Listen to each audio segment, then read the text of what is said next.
empezar? Vamos a empezar. Bien. La segunda parte de Sexualidad Sagrada. Efectivamente. Que ya vimos hace una semana pues algunos temas, de lo que empezamos con un pequeño glosario de qué estábamos hablando.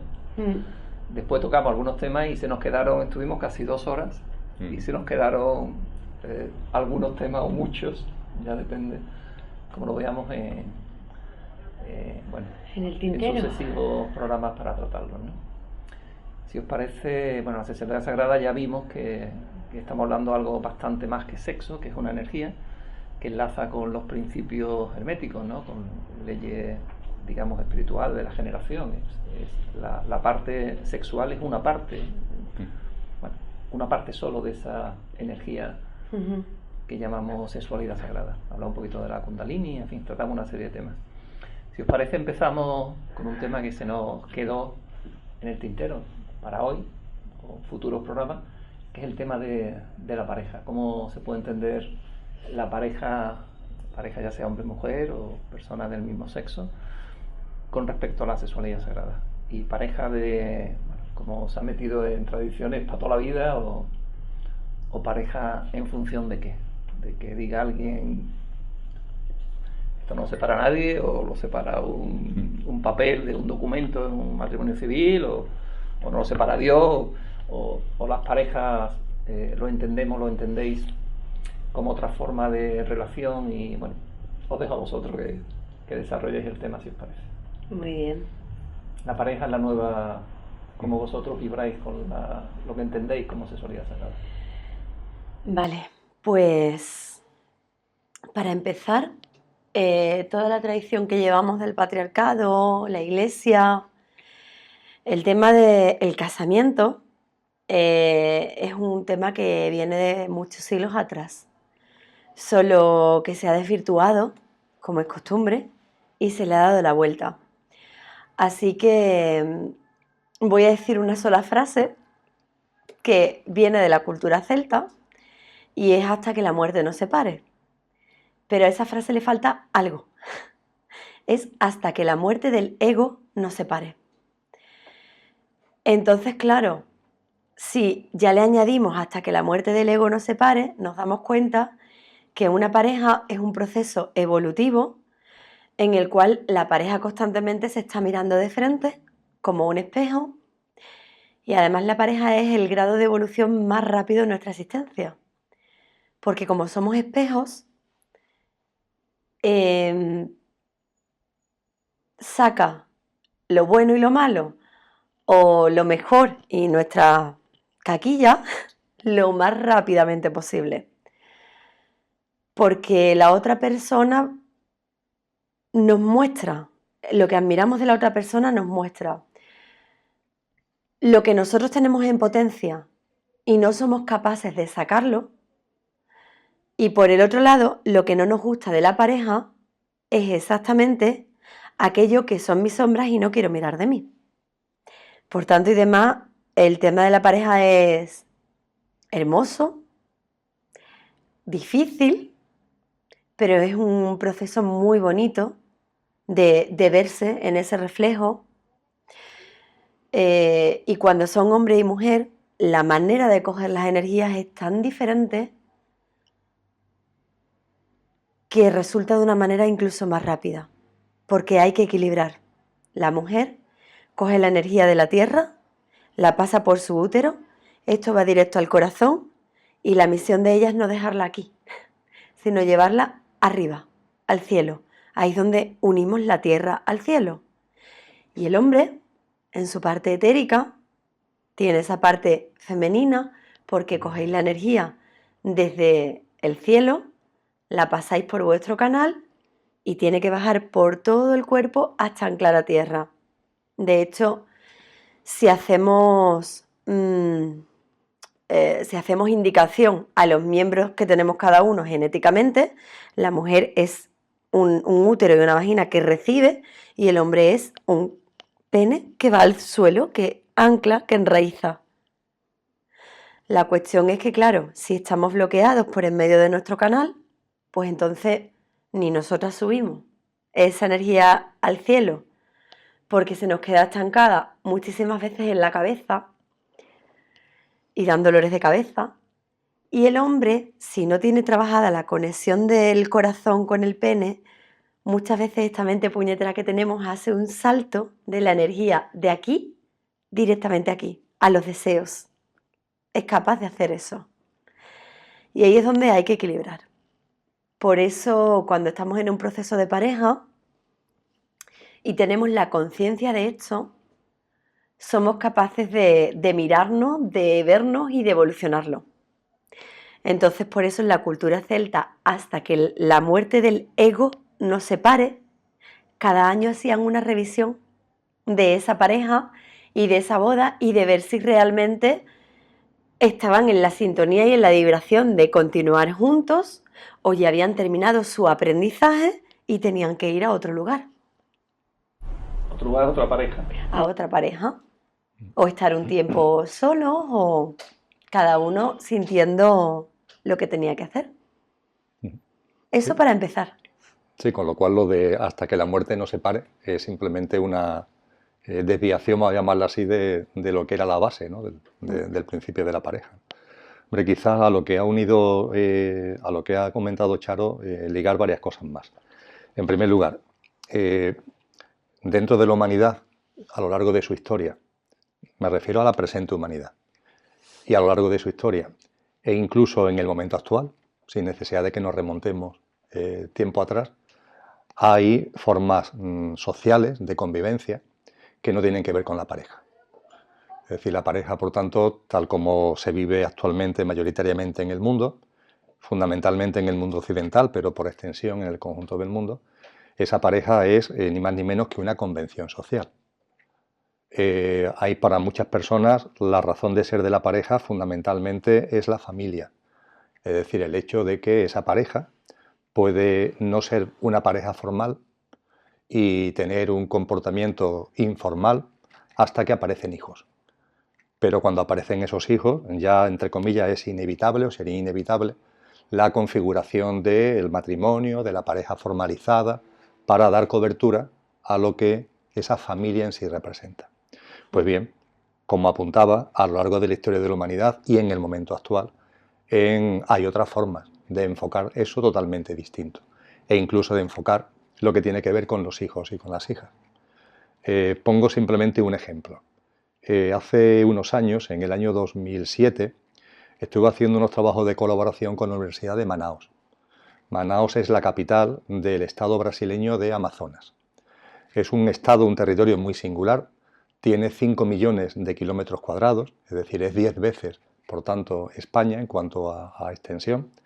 No tiene mucha población, la población que tiene fundamentalmente se concentra precisamente en Manaus, que tiene casi 2 millones de habitantes, y el resto de la población está muy diseminada por ese territorio, un territorio que además tiene una gran parte selvática y mucha agua, no tanta tierra como agua. Es donde se configura, por ejemplo, de los dos grandes ríos que allí llegan, es donde se configura el río Amazonas, que es lo que le da nombre al estado. Pues bien, en ese vasto territorio hay muchas comunidades que viven todavía como vivían hace siglos y que el tiempo no ha pasado por ellas. Incluso hay, en aquel momento en el que yo trabajé con la Universidad de Manaus, eran 62 comunidades, 62 colectivos, que le denominaban no contactados, en cuanto que eran comunidades humanas, no muy grandes, pequeñas, que vivían perdidas remotamente en esa gran extensión selvática y que no deseaban el contacto. No es que fueran especialmente violentos ni hostiles, pero cuando se intentaba contactar con ellos, sí ponían claramente de manifiesto que no querían ese contacto. Por tanto, eran comunidades que vivían muy cerradas entre ellas. Y además, muchas de ellas a una gran distancia. Gran distancia física y una gran distancia que se hace mayor teniendo en cuenta lo que antes comentaba, de que una zona de mucha agua, de poca tierra, de ámbitos selváticos muy salvajes. Pues bien, no obstante ser no contactados, había habido algunos investigadores, algunos antropólogos, que se le habían ingeniado como para congraciarse con algunas de estas comunidades y con el interés de saber cómo viven. Y el resultado de esos estudios lo habían puesto de manifiesto, lo habían divulgado. Pues bien, claro, una de las cosas que esos estudios ponen de manifiesto es la forma de convivencia que tienen, lo que es el papel de la familia, lo que es la sexualidad, lo que es la pareja, lo que es el papel de los ancianos, lo que es el papel de los hijos, en fin, algo bastante normal a la hora de estudiar antropológicamente cualquier comunidad. La primera sorpresa fue que estas comunidades, a pesar de estar muy diseminadas y sin contacto entre ellas, sus formas de plasmar esto que acabo de comentar era muy semejante. Primera sorpresa, a pesar de no tener contacto con nadie ni entre ellas. Y la segunda sorpresa es que todas las plasmaciones, todas las convenciones sociales eran radicalmente distintas a las que hoy se entienden como normales, pero que para ellos, sin embargo, eran normalísimos. Por ejemplo, no existe la pareja, no existe el matrimonio en esas comunidades, simplemente no existe. Es verdad que son comunidades que están regidas por lo que nosotros coloquialmente, en nuestra forma de concebir las cosas, llamaríamos matriarcado, pero que realmente eso es un apellido que le damos nosotros. Es simplemente una forma de organización que, si te metes dentro, la verdad es que tiene bastante sentido común. Matriarcado en muchos aspectos y matriarcado en el aspecto que ahora nos interesa, en el sentido siguiente: la mujer elegía libremente el hombre con el que tenía o con el que tiene relaciones sexuales. Es una elección que hace la mujer. La mujer, entre comillas, tiene distintos pretendientes, es decir, hay miembros masculinos de la tribu que quieren tener relaciones con ella, y la mujer es la que dice este. El por qué la mujer decide este es una cuestión de la mujer, porque el que le gusta, porque por las razones que sea, decide este. Es cierto que la mujer, mientras que está con este, ella no tiene relaciones con otros, aunque puede tenerlas. No hay ninguna norma que se lo prohíba, pero no era usual, no era usual. El elegido por la mujer tampoco tenía una obligación de exclusividad con la mujer que la había elegido, aunque lo usual es que se tuviera esa relación de exclusividad sexual. Por tanto, entre la mujer que elegía y el hombre elegido hay una manifestación no obligatoria, porque no hay nada moralmente que lo eche abajo, sino es una práctica que era lo común, donde se da una exclusividad sexual. Pero claro, es una exclusividad sexual limitada en el tiempo, en cuanto que esa pareja, entre comillas, en un momento concreto, sobre todo ella, también él, pero sobre todo ella, puede decidir que quiere estar con otra persona. Y de la misma forma que se ha conformado esa pareja, se conforma otra pareja distinta. Es decir, se trata, por tanto, de una especie, hay una amiga que lo llama la monogamia secuencial. Monogamia secuencial. Pero repito, porque es importante, esa monogamia secuencial no es obligada. Es decir, que si se rompe, no hay ningún tabú que se venga abajo, no ocurre ningún terremoto. Cuando en estas relaciones de parejas de exclusividad sexual de forma secuencial, ella se queda embarazada, hilando con lo que antes planteaba, bueno, y socialmente entonces eso ahora, como qué es la familia, cuál es el papel ahora de los hijos, cómo se gestiona eso. La comunidad lo tiene totalmente claro. Los hijos son de la madre, pero sobre todo son de la comunidad. Es decir, no hay una percepción de que el hijo sea de la madre, no digamos ya del padre, que no lo es, en el sentido que era incluso frecuente que no se supiera quién es el padre, porque esta monogamia secuencial que yo he hecho referencia podía durar años, pero podría durar meses, o podía durar semanas, con lo que cuando la mujer se queda embarazada no hay siempre un dato preciso de quién es el padre. Pero es que no hay ninguna necesidad de saber quién es el padre, es decir, socialmente es algo que no se tiene ahí como un elemento que a nosotros es fundamental. Soy yo el padre de ese niño, eso no existe allí. Entonces la madre tiene al niño, es de la madre, pero es de la comunidad. Y eso se manifiesta en el hecho de que, quitado las primeras semanas de vida, donde el recién nacido vive con la madre, en cuanto que ya el bebé crece un poquito, no se puede ligar a la época de lactancia, porque la época de lactancia allí dura bastante tiempo, no es un tema de meses, sino que es bastante más largo. No va directamente unido al periodo de lactancia, sino cuando el bebé ya tiene un cierto crecimiento, que tiene que ver ya no solamente con el número de meses que tenga, sino su constitución física, el que no tenga enfermedad o el que sí las tenga. En función de eso está más o menos tiempo pegado a la madre, ese bebé empieza a vivir en una choza distinta a donde vive la madre, que es una choza donde hay otros bebés, y cuando van creciendo hay chozas de niños y de niñas a distintas escalas de edad, que son gestionadas por las ancianas de la comunidad. Es decir, son las ancianas las que se encargan, por tanto, de darle a los niños el cariño, la atención que los niños necesitan. Los niños y niñas saben siempre quién es su madre, aunque no viven con ella, y no tienen ni idea quién es el padre. Desde el punto de vista de la práctica antropológica, la moraleja que los antropólogos sacan de esto es que esto es una forma muy inteligente de convivencia en ese tipo de comunidades, porque el hombre, que es el encargado de la defensa, el encargado de suministrar los alimentos mediante la caza, la recolección, etc., al no tener una clara noción de quiénes son sus hijos o no lo son, todos son sus hijos, con lo que hay un especial altruismo y una especial generosidad a la hora de llevar a cabo las funciones masculinas. Bien, todo esto lo he sacado a colación para subrayar un asunto que me parece crucial. Es decir, cuando hablamos de pareja, no podemos estar analizando o fijándonos en el contexto, en el modelo, ¿no?, de lo imperante en nuestro mundo, como si eso fuera una verdad absoluta, sino es simplemente algo relativo. Es una organización social, lo hemos entendido así. Dicho esto, cuando estamos en una organización como la que estamos nosotros, desde el punto de vista conciencial, la pareja tiene el gran aporte que ha mencionado Carol. Es un gimnasio continuo, permanente. Pero claro, los gimnasios no se tienen que estar por ellos de por vida, en el mismo gimnasio me refiero. En esa práctica céltica que nos ha compartido Carol, que yo desconocía, es como si tú periódicamente repasaras en función de tu evolución y en función de evolución de tu pareja, se repasara en tu proceso conciencial evolutivo hasta qué punto ese gimnasio que tienes enfrente a través de tu pareja sigue siendo el contexto válido o hay que buscar otro gimnasio en función de los procesos concienciales que las personas viven.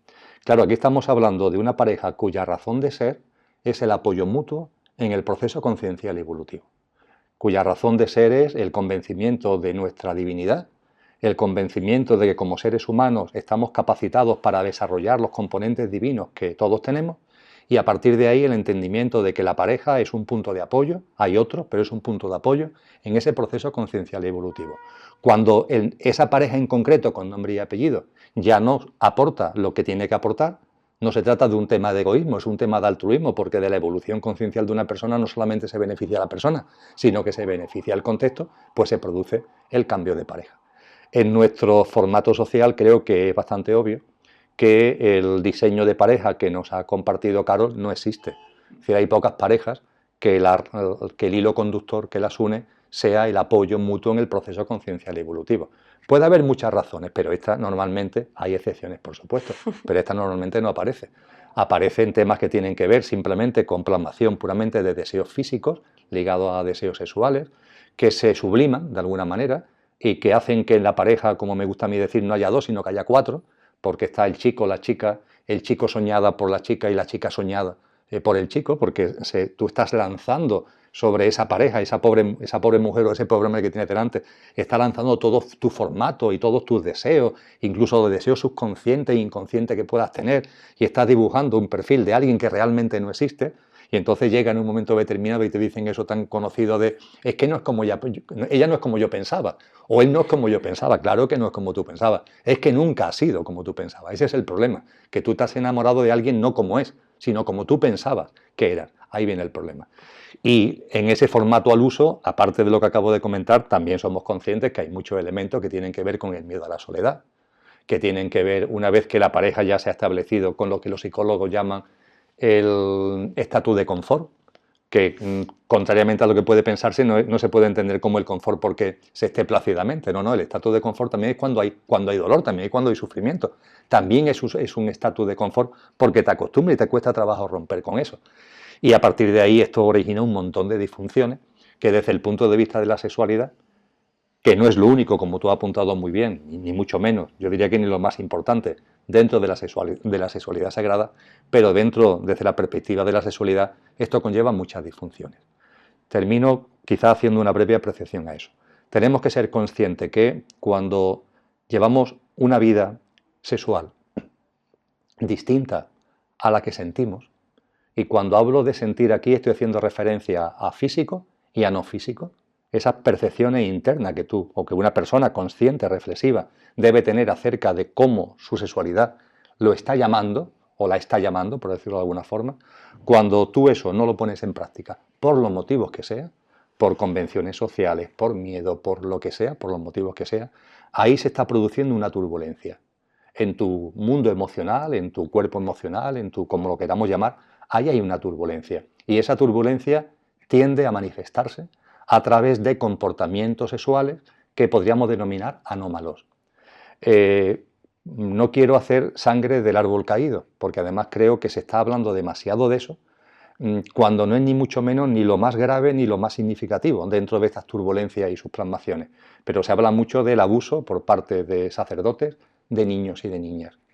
Es obvio que una persona que lleva a cabo el celibato, y ese celibato no es realmente sentido, sino que es simplemente algo que por imposición tiene que llevar a cabo para pertenecer, para estar en una determinada organización, para desarrollar unas determinadas funciones, es obvio que si eso no es sentido, eso produce turbulencias. Y esas turbulencias salen y se manifiestan. Y todo ese tipo de abusos tienen que ver con eso, con una sexualidad que está totalmente reprimida y una sexualidad que tarde o después es que explota como si fuera un volcán. Pero es que se habla mucho menos, y en algún programa de Recuerda lo hemos tratado, Carol, se habla mucho menos de otra explosión volcánica que se da por la represión de la sexualidad, y de esa se habla muy poco. Y es curiosamente muy conocida. Es muy conocida en el ámbito de los terapeutas, tanto de medicinas alternativas como de medicina tradicional, en el ámbito de la psicología más tradicional, que es el volcán que explota cuando una persona hace suya, en el formato tradicional imperante hoy en la sociedad nuestra, hace suya la monogamia sin ser monógama. No lo es, no lo siente, simplemente no lo siente. Pero el imperativo social es que tienes que ser monógamo. En este formato de pareja tienes que ser monógamo, pero tú no lo sientes. Bueno, pues igual que hablábamos del celibato, insisto, de esto se habla mucho menos, eso es un volcán que está ahí en acción. Y ese volcán explota. A veces se logra reprimir, pero hay muchas ocasiones que explota. Y esa explosión da lugar a algo de lo que se habla muy poco, pero es un fenómeno masivo, que es el abuso, fundamentalmente de padres y abuelos, tíos y en menor medida hermanos, fundamentalmente padres, abuelos y tíos, hacia las niñas, en el seno de la familia.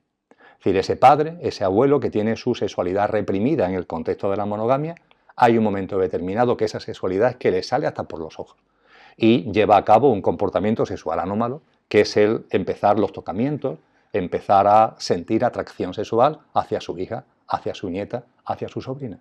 Y hay un testimonio masivo de mujeres que ponen esto de manifiesto.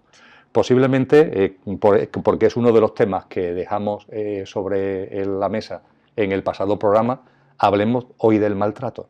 Cuando hablemos del maltrato, sacar esto a colación nuevamente, por la enorme importancia que tiene esto para entender lo que es el maltrato para esa niña que ha tenido abusos sexuales de su padre, de su abuelo, cuando es una pequeña, cuando es una adolescente. Lo dejo para después, Enrique. Bueno, has dejado muchísimos temas ya anunciados. En principio, quería compartir contigo que has denominado a esas tribus que están ahí aisladas salvajes, ¿no? No contactado es el nombre, no contactado. Pero has dicho en un momento dado salvajes, ¿no? Y digo, salvajes, ¿quiénes son los salvajes, no? ¿Quiénes son los salvajes si lo miramos desde la conciencia, no? Temas interesantísimos. Me parece oportuno seguir hablando de pareja porque aunque entremos a sacar algunos temas que en violencia de género.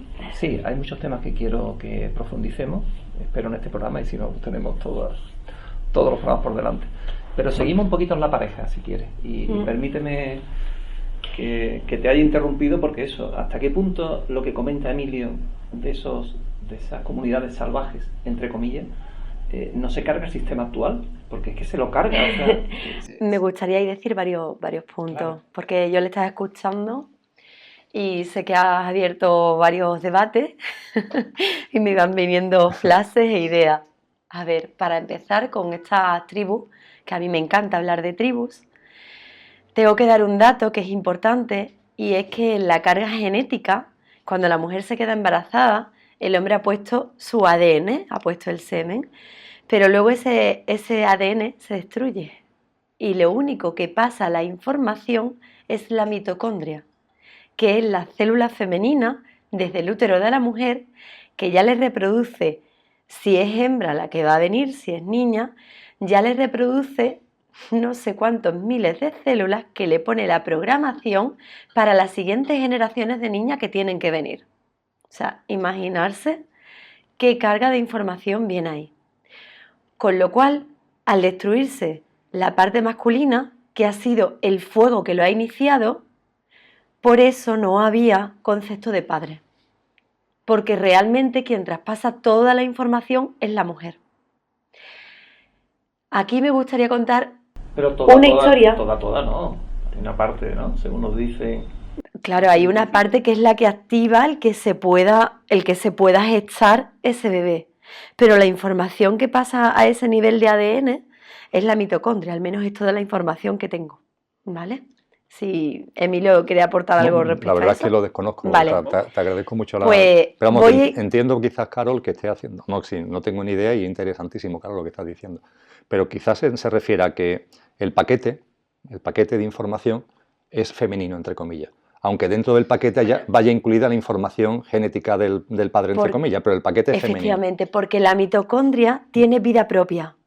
La otra se destruye y la mitocondria tiene un sistema de protección que tiene vida propia. A un nivel científico no sé explicarlo más, pero sé que es así. Y entonces... Del hombre que transmite energía femenina del hombre a esa mitocondria. No. La genética masculina está ahí dentro del paquete, pero el formato por el que se transmite es como si la energía, vamos a decirlo, la célula femenina absorbiera la célula masculina y lo hiciera suyo, lo integra. Y a partir de ahí ya la célula que transmite es femenina. Lo que se transmite es todo lo del linaje lo desconozco, femenino. pero lo he entendido así. Sí, es así. Gracias, Emilio. Es todo el linaje femenino el que se transmite. Entonces aquí me gustaría contar una leyenda. Una leyenda de las Amazonas que me contó una querida amiga hace muchísimo tiempo. Y esa leyenda a mí me encendió una bombilla muy potente. Y me dijo lo siguiente. Las Amazonas antiguamente trabajaban y trataban con un matriarcado. Hasta tal punto tan fuerte que ellas se cortaban un pecho para poder coger una flecha y que el arco no le molestara en el pecho para poder cazar. Entonces cogían al hombre y lo utilizaban solo para gestar. Una vez que habían terminado de gestar, adiós. ¿Y de dónde? Se lo cargaban. Se lo comía, quiero decir, se lo comía, porque si son capaces de... ¿Y de dónde sacábamos las mujeres el amor y la nutrición que necesitamos? Porque nuestra piel y todas las conexiones neuronales que tenemos necesitan este contacto. Y esto lo necesitamos todos, pero la mujer inicialmente lo necesita mucho más. Entonces este contacto lo sacaban de abrazarse entre ellas, rozarse entre ellas, bañarse, lavarse, amamantar todas juntas a los hijos, etc, etc, etc. Y dice la leyenda que las amazonas desaparecieron cuando el hombre descubrió la manera de hacer que las amazonas se rindieran ante ellos. Y lo hicieron de la manera en que cuando estaban haciendo el amor con ella para esa gestación, empezaron a acariciarlas. De sus instintos más básicos empezaron con las caricias y a llegar a esa otra vibración sexual que es la que estamos hablando en el proceso de la sexualidad sagrada. Entonces ahí ellas abrieron el corazón y se rindieron a sus propios deseos y no dejaron de hacer el acto de gestación como un acto mecánico.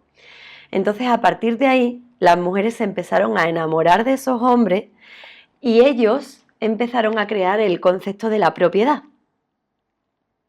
Por eso, y yo sé que aquí muchas mujeres se van a sentir identificadas, por eso estamos viviendo en un sistema de competencia horrible en el que puede haber 10 mujeres aquí, estamos moviéndonos de una manera determinada, aparece un hombre y ya cambiamos los gestos, ya hacemos una tontería con el pelo, ya ponemos un hombro de una manera. Entonces eso no nos permite ser naturales, porque se nos ha creado ese sistema de competencia tan poderoso que es muy difícil de romper. Pero la realidad es que cuando vamos a gestar y a tener el hijo, nos sentimos solas. Porque el acto de amamantarlo es nuestro. Porque el acto de criarlo, de cuidarlo, de cambiarlo es nuestro. Ahora está empezando a cambiar un poco esas tornas y al hombre se le está dando un papel más participativo. Pero la realidad es que el bebé nace con una conexión al corazón de la madre con el cordón umbilical, que eso, hasta los 4 o 5 años, el bebé manifiesta absolutamente todas las enfermedades del estado emocional de la madre. Entonces, digamos que si en el orden de las constelaciones el hombre está aquí porque con su mano derecha caza y la mujer se ubica al lado del corazón del hombre porque está al lado del amor del hombre, el hijo estaría aquí, al lado del corazón de la mujer. De manera que el hijo tiene la conexión directa con mamá, pero se comunica con el padre a través de la mujer. Y eso biológicamente es sí o sí. Así que depende de cómo esta mujer tenga la relación con su marido o con su pareja o con el hombre con el que has estado, que así es como el bebé se va a relacionar con ese padre, porque es de manera totalmente subconsciente. Entonces, para terminar con esa leyenda, yo digo que de alguna manera es el karma, si queremos entrar en esa creencia que de alguna manera hemos pagado con el patriarcado, porque era un patriarcado insano, que se destruyó, para mí se giró en un patriarcado y estamos en la época en la que ahora ni uno ni otro. Ahora lo que toca es equilibrio desde el amor, completo equilibrio desde el amor. Eso es uno de los puntos que quería comentar con respecto a las tribus. Y hay otra, cuando él ha dicho todo lo que ponemos de frente con la otra pareja, perdón, con la pareja con la que tenemos, yo le llamo la pantalla, porque es como yo soy y como es esa persona y como pienso que esa persona es. Entonces está como soy y como pienso. Yo le llamo la pantalla. Porque si yo tengo aquí delante una pantalla y ahí está Emilio, yo lo quiero ver y tengo mi pantalla, yo no lo puedo ver. Porque aquí está gestándose toda la película y cuando está la pantalla yo no lo puedo mirar a los ojos sintiendo simplemente como es. Por eso una de las grandes técnicas, que son las que más se utilizan cuando se empiezan a manejar los términos de sexualidad sagrada y de técnicas tántricas, es empezar a ponernos de frente, a respirarnos y a mirarnos a los ojos. 2 puntitos que creo que son importantes. Por no hablar del interés de muchos en cambiar a la pareja, ¿no? Yo pensaba que iba a cambiar, eso también se habla mucho, ¿no? Bueno, eso es algo que le ocurre mayoritariamente, en los casos donde eso se produce, son mayoritariamente en el ámbito de la mujer. Es decir, normalmente el hombre, entre comillas, cuando se enamora de una mujer, más allá del efecto pantalla, que eso es indistinto en el ámbito de la mujer o del hombre, nota a pie de página. Hay una cosa distinta que es cuando hay amor. Pero ahí ves, porque también hay que, lo estamos dando por obvio, pero hay que ponerlo también de manifiesto. Entre una pareja puede haber perfectamente, maravillosamente una relación de amor. Amor de verdad. Ahí no hay engaño, ahí simplemente hay un amor sincero y un amor profundo. Estamos hablando, sin embargo, de un enamoramiento, que es ese del que se habla de que dura X tiempo, cada vez dura menos, por cierto, según los estudios. Yo comparto en la charla, es verdad, porque desde que yo hablo de esto en público, la primera vez que me acerqué para estudiar sobre esto y demás, no engaño, eran 2 años. Es decir, lo que los científicos, los estudios psicológicos entendían que ese enamoramiento, insisto, no es ese amor clac, sino el enamoramiento, es algo efímero y que su duración estimada era de 2 años. Pero es que poco a poco los estudios lo han ido recortando, ¿no? Y ahora hablan de unos cuantos meses, ¿no? De unos cuantos meses. Cuando estamos hablando de ese enamoramiento que es algo fugaz, en ese enamoramiento el efecto pantalla es el que ha descrito muy bien Carol. Yo estoy mirando a Carol y no la estoy viendo a ella, sino que ella se ha convertido en una pantalla blanca donde yo estoy proyectando. Incluso estoy proyectando el formato de pareja para que ella se vea vestida con el formato de pareja que yo tengo aquí en la cabeza, independientemente de que ese formato de pareja le encaje o no le encaje a Carol, tenga algo que ver o no tenga algo que ver con ella. Con lo cual se da la chica real y la chica soñada. Y en el caso del chico, exactamente igual. Lo más divertido de esto es cuando en ese formato de relación de pareja que tú estás lanzando en pantalla sobre la otra persona, para colmo, tú incluso sientes que esa persona no encaja en ese formato. Es decir, es como si estuvieras, hay una pantalla, pero es como si de alguna forma estuvieras viendo un poquito más allá de la pantalla y te estuvieras dando cuenta de que no hay un encaje, de que no hay un ensamblaje adecuado. Pero desde tu mundo mental, desde tu mundo egoico, desde tu mundo se produce entonces una cosa realmente curiosa. Es decir, es verdad, esta persona no encaja con el formato que yo tengo aquí, pero puede encajar, puede cambiar, y yo me enamoro para cambiarlo. Eso sucede mucho más en el ámbito de la mujer que en el del hombre. En el del hombre no se suele dar el tú enamorarte de una mujer para hacerla distinta y que se adecue a como tú quieres que sea. Pero en el ámbito de la mujer es que se da con mucha frecuencia. Sí. También cuando hablemos ahora o cuando llegue el momento, en este programa o cuando sea, del maltrato, es que eso también influye en el comportamiento de la mujer, Muchísimo. en el maltrato. Porque en muchas ocasiones la mujer sabe que se ha enamorado, entre comillas, de un canalla. Un canalla con toda la de la I, pero entiende que puede cambiarlo. E incluso cree o puede percibir que ese amor es más sincero, el que ella siente hacia esa persona, por esa capacidad salvadora que ella puede tener para que esa persona sea distinta. Y claro, a partir de ahí empieza a aguantar unos comportamientos y empieza a aguantar un estilo de vida que finalmente en ocasiones da lugar a todo lo que conocemos como maltrato, ¿verdad, Carol? Sí, eso quiero que quede claro, Emilio, porque para partir de la base de este tema tenemos que dejar bien asentado que nos han enseñado a tener un espíritu de sacrificio tremendo y nos han hecho creer que el amor es sacrificio. Entonces el sacrificio conlleva dolor. Si yo no siento dolor, en realidad no me puedo sentir amada porque no me lo merezco.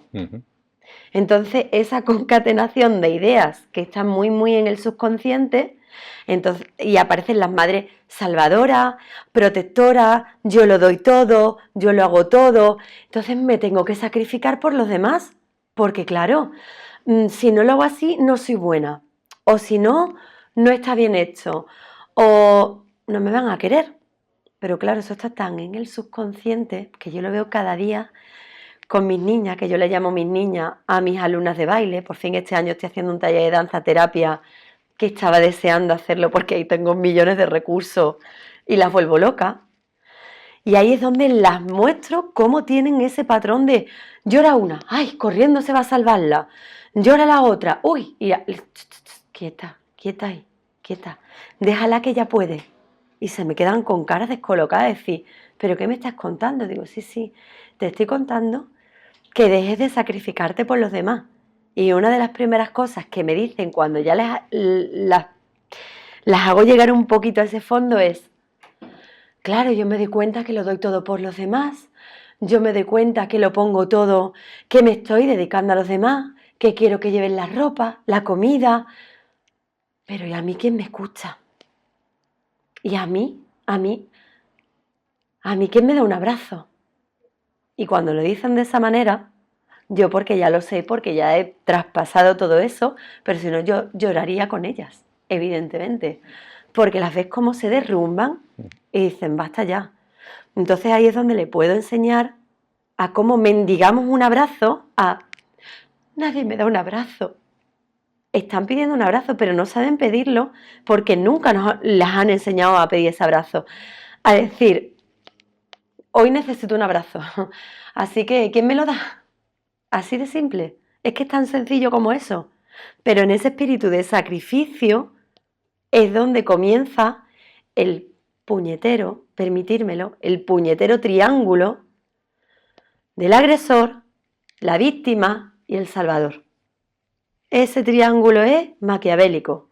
De ahí, una vez que te metes, y claro, esta sociedad sigue fomentando el que haya muchas víctimas y muchos verdugos, porque seguimos otra vez, una y otra vez, hablando sobre lo mismo, qué malos son los hombres porque este año ya ha habido 53 asesinatos, pero se habla de la violencia callada y oculta que hay bajo la sumisión por este espíritu de sacrificio que nos han traído, que nos han llevado. O se habla del Día Internacional contra la Violencia de Género. Se dice que la palabra contra sigue alimentando la violencia, porque todo lo que siga en contra de lo que sea sigue llevando violencia. ¿Por qué no le llamamos Día Internacional para fomentar el amor? ¿O Día Internacional para erradicar la violencia? A todos los términos generales. Porque nos interesa. Bueno, pues aquí estamos nosotros ahora para pegar toques de conciencia. Seguimos con la pareja en cuanto ha salido así de refilón, en cuanto el hombre que le obliga a la sociedad en la que vivimos a que tenga una pareja, ¿no? Cuando su naturaleza parece que no es eso, ¿no? Y una vez que tiene esa pareja es mía, entra en su propiedad, ¿no? Y la mujer también se ha tocado por encima. La mujer escoge a uno, no quiere muchos hombres, pero ese que los coge tiene que ser mío, ¿no? Y claro, eso da lugar a muchos conflictos. Hilando con el programa anterior, donde hablamos del principio de género, que es el principio hermético, ¿no? Que pone el acento en el que el género está presente en todo.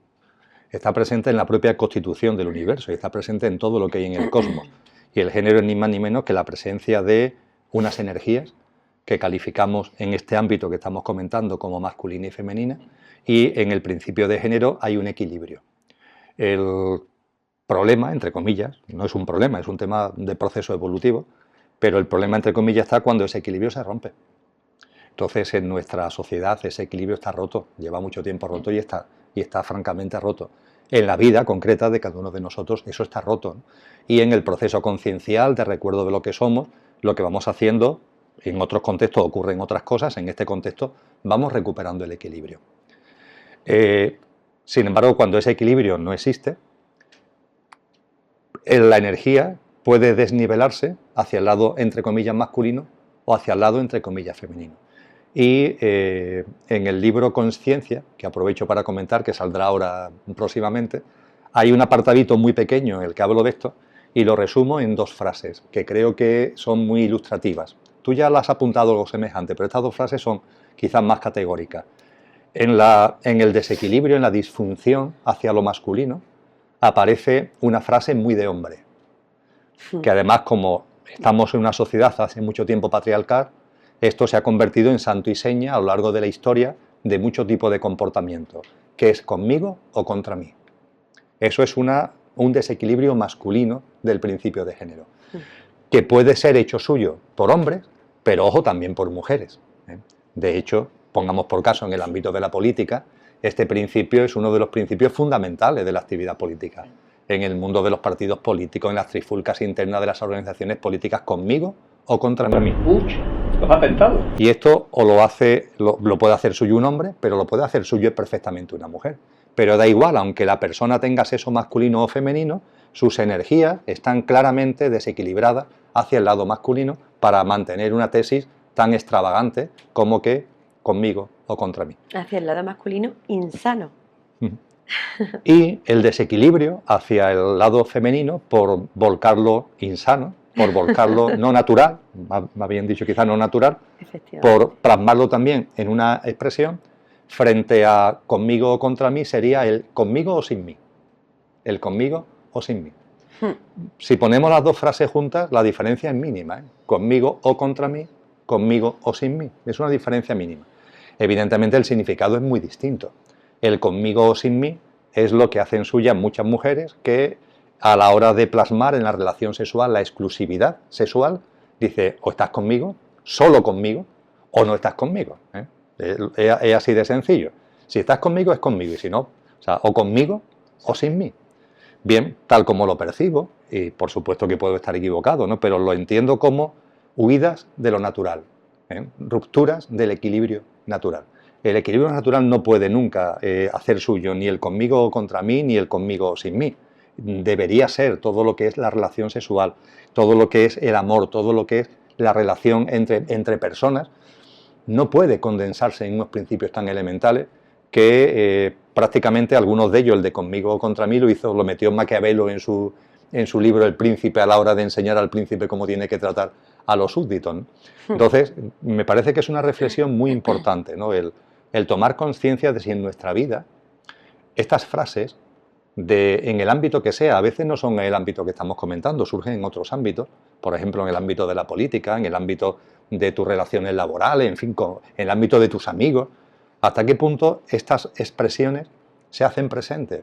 Porque si están presentes, lo que están poniendo de manifiesto, ni más ni menos, es que tú estás, la persona que sea, está en un contexto de desequilibrio, entre su energía masculina y femenina y no está desenvolviéndose en él esas energías de una forma natural.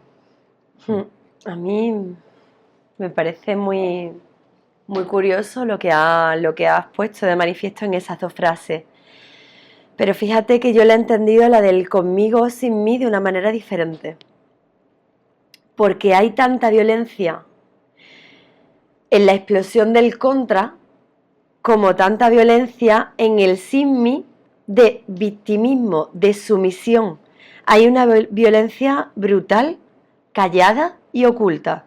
Entonces, tanto daño hace la explosión de la guerra como el me callo, me hago sumisa, me hago pequeñita, ¿de acuerdo? Entonces, a lo que tú estabas diciendo, fíjate que yo lo entiendo de manera diferente y te voy a decir por qué. Se ha constatado y comprobado que cuando una pareja se quiere unir libremente para elevar sus energías y sus vibraciones, porque encuentran a una pareja muy adecuada a su vibración para hacer una evolución, los que más profundamente llegan a una evolución en un cambio energético constante y efectivo son las parejas monógamas. ¿Por qué? Porque el útero de la mujer tiene la capacidad de hacer una conexión hacia esa fuente del universo. Entonces, para que la mujer pueda abrir lo que le llaman el secreto de nuestro suelo pélvico, tiene que sentirse mimada, amada, protegida y sostenida y respetada. Eso solamente lo siente cuando está siendo amada y sostenida por un hombre y se siente con la seguridad de que está conmigo. ¿Por qué? Ya dije en el programa anterior que nosotras somos recipientes recibidores, entonces vamos buscando nido, ¿vale? Pero ¿qué sucede? Que como nosotras tenemos esta conexión útero-corazón a nivel biológico real y nuestro útero tiene la capacidad de salir a esa conexión con la fuente, atrapa de alguna manera en su vagina al hombre y arrastra al hombre que se ha estado trabajando en su nivel y con su individualidad y lo lleva a ese nivel superior de conciencia. Entonces juntos van, pero el que sostiene para que eso pueda suceder es el hombre. Y la que cuando se siente en ese estado de protección absoluta y amor absoluto, la mujer, es la que dice, pues vente conmigo. Y ella es la que tiene la capacidad de ese viaje. Independientemente de que cada uno después tenga la evolución que tenga. Pero ese viaje juntos, para entrar ahí arriba, en lo que es la cámara de los maestros, en la fuente, es de la mujer. Entonces ahí yo discrepo en ese sentido porque, claro, lo natural y la biología es esta. Por eso se ha constatado que a nivel evolutivo son las parejas monógamas que están haciendo todas estas técnicas de sexualidad sagrada las que llegan a un grado de nivel superior. Pero ahí ya, si nos venimos a una vibración más baja, es donde nos tenemos que dar cuenta que no se puede utilizar esto que acabo de explicar en una vibración baja con los celos, que esos parten de la inseguridad absoluta, esté con el hombre que esté esa mujer, porque ahí ella se tiene que mirar y se tiene que trabajar. Los celos tanto de un lado como de otro, que son, creo que una de las principales causas de entrar en este triángulo de salvadores, víctimas y agresores, es la inseguridad que yo tengo de que esta persona se vaya. Y ahí es donde yo misma digo que todos somos libres y que cada uno tenemos que elegir nuestro camino. Y que si ahí, con esta persona, yo he terminado mi evolución, aunque me hubiera gustado seguir a mal, no ha podido ser, yo lo dejo libre. Siempre. Y uno de los trabajos que más hago, os lo aseguro, y que todavía no se ha enterado mucha gente, pero creo que es imprescindible, es cortar esos cordones que se crean con la otra pareja después de una relación, devolverle su energía, que yo me la he adueñado porque lo he estado compartiendo, y recibir la energía que esa persona todavía se queda de mí. Y así creo que cada uno nos quedamos muy limpios para poder seguir en libertad el camino. ¿Vale? O sea que depende del punto del que lo miremos, creo que hay que dar esas connotaciones bastante importantes. Sí, pero ahí, Carol, hay un tema que quiero incidir en ello para las personas que nos siguen. Es decir, cuando tú has hablado de una relación monógama, yo la entiendo, pero no es lo que entiende la gente por una relación monógama. Vale. Es decir, la relación monógama es la relación de por vida, hasta que la muerte nos separe. Eso es lo que se entiende por monogamia. Vale. La monogamia no se entiende socialmente como el hecho de que una pareja está conviviendo y compartiendo. ¿Hasta cuándo? Hasta cuando sea. Es decir, no hay, esa cuestión no se plantea en el ámbito de una monogamia consciente. Es decir, no hay una relación temporal, ¿no? Estamos. ¿Esto cuánto va a durar? Pues yo qué sé. Es que no se plantea el cuánto va a durar. Es un proceso evolutivo, tú lo has dicho muy bien. Y por tanto, forma parte del proceso. No se le puede poner un cronómetro, ni se le puede poner un calendario, ni mucho menos, por supuesto, el tema de que sea de por vida. Volvemos a la práctica céltica que tú nos comentabas al principio. Estoy totalmente de acuerdo. Entonces yo con la monogamia que está planteando Carol la siento total y absolutamente. Pero repito, es una monogamia consciente que no va ligada a la monogamia totalmente inconsciente, impuesta, convención social, sistema de creencia, nefasta para la pareja, nefasta para la persona, nefasta para los procesos concienciales de cada uno de la pareja y para cada uno en particular, que es lo que está imperante, ¿no? El elemento de la unión por tiempo es el elemento, pero claro, para eso, ya lo habéis comentado vosotros dos, es que es crucial que tú estés en ti, tú tienes que estar empoderado. Una relación de una monogamia consciente, los dos componentes de la pareja tienen que ser personas que en su proceso conciencial evolutivo han llegado a un punto de madurez muy significativo. Tan significativo como para no hablar en términos temporales, como tan significativo como para no tener miedo a la pérdida, porque como no hay ámbitos temporales, no da lugar siquiera a computar el hecho de la pérdida. ¿Qué pérdida? Estamos conviviendo, estamos compartiendo. Y todo eso es muy distinto, ¿no?, a la monogamia, vamos a llamarle inconsciente, un tema que se me ha ocurrido, un nombre que le pongo sobre la marcha, que es lo que realmente, ¿no?, cuando se habla en esta sociedad de monogamia, estamos hablando de una monogamia que es puramente inconsciente y que está llena de celos, de miedo y de aturdimiento, ¿no? Has terminado tú antes por algo interesantísimo que me gustaría repetirlo para que quede constancia. No basta con firmar unos papeles para romper una relación. Lo normal en esas relaciones egoicas que se establecen entre hombre y mujer, que se queden lazos energéticos que también hay que romper, y diríamos más importante incluso que firmar papeles, que se quedan enganchados, ¿no?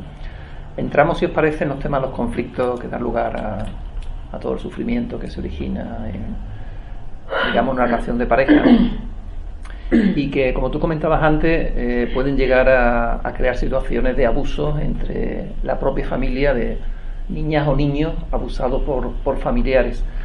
Y en función a libros que han publicado médicos, psicólogos que han estudiado a través de regresiones cómo esos papeles se van cambiando en distintas vidas, es algo recurrente que se va repitiendo. Formas de romper esas situaciones que también hay fórmulas, y me apetece no solo compartir lo que se produce, sino cómo podemos compartir formas de que eso se pueda ir solucionando tomando conciencia de lo que allí ocurre. Bueno, ya lo he dicho, pero bueno, se trata de ampliar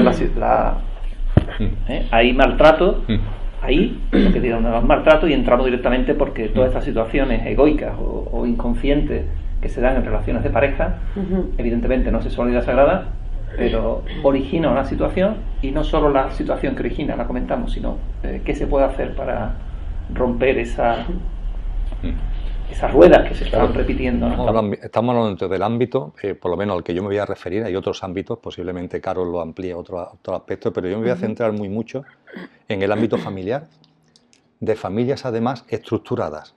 Es decir, entendiendo por estructurada el término que se utiliza normalmente. Es decir, no estamos hablando de familias marginadas, familias que... No, totalmente estructuradas. Familias de una situación socioeconómica media. ¿Qué dicen? Normales. Normales, sí, vamos, el término que eso es estructurada, ¿no? Bien. Esas familias viven en el ámbito de una relación de pareja convertida en matrimonio, con la convención de la monogamia, que no es la monogamia consciente, sino es la monogamia como uso social, que normalmente es inconsciente. Esa monogamia no es realmente, como apuntaba anteriormente, no es percibida, no es sentida por el miembro masculino de esa relación, aunque intenta llevar a cabo la monogamia. como parte del pacto, como parte del acuerdo, como parte de la convención social. Pero cuando eso no es algo sentido y percibido realmente, es ese volcán al que hacía mención, eso es un volcán que está ahí. Y puede ser que ese volcán, ¡pum!, salga. Ese volcán sale de muchas maneras, explota de muchas maneras.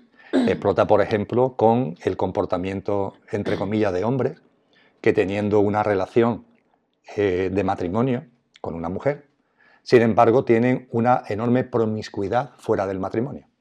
Por supuesto, a espaldas de su mujer. Y normalmente, o en muchas ocasiones, a espaldas del conocimiento público, de una manera oculta, de una manera velada, ¿no?, de una manera sigilosa, ¿no? Y hay una relación, ese volcán lleva a la gente a tener fuera del matrimonio relaciones con muchas. Sean relaciones pagadas, en el ámbito de la prostitución, que se da con mucha frecuencia, o sean no pagadas. Pero es algo que lleva al hombre, que lo está viviendo, a tener eso, una frecuencia, unas relaciones frecuentes con muchas mujeres distintas, como consecuencia de ese volcán que tiene en medio y que en el ámbito de lo que es su vida en familia y su vida en matrimonio no está respondiendo a lo que está realmente percibiendo. También ha tenido toda la vida de Dios, entre comillas, una manifestación en las famosas amantes, término que ahora ya está un poco más en desuso, pero que en la época de nuestros padres y de nuestros abuelos es que era el pan nuestro de cada día. Ahí la diferencia es que no era tan oculto, sino que incluso llegaba a ser manifiesto. Se tenían amantes manifiestos. Eso es verdad que sobre todo se daba en la clase alta, en la clase muy alta, en el ámbito de la realeza, de la aristocracia, pero también cuando bajábamos en el ámbito de la burguesía, de la pequeña burguesía, también se daba. Es otra salida de ese volcán que tiene que canalizarse hacia alguna parte. Estos comportamientos, al fin y al cabo, conllevan que el hombre, el volcán, lo traslada hacia afuera del ámbito familiar, de forma más o menos disimulada y con la mujer como sujeto pasivo que en función de su labor de sumisión y en función de pues puede vivirlo, en caso de que lo llegue a conocerlo, de una forma o de otra. Pero yo quiero ahora centrarme en el hecho de cuando ese hombre, ese volcán, con independencia o no que lo saque fuera, ese volcán es tan potente, es tan tremendo, que lo manifiesta dentro.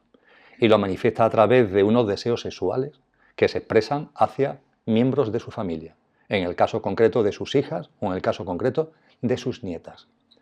Ahí empieza a ver, cuando son ellas pequeñas, suelen ser tocamientos, suelen ser invitaciones, tocamientos del padre o del abuelo o del tío hacia la niña, o invitaciones a la niña a que los toquen a ellos.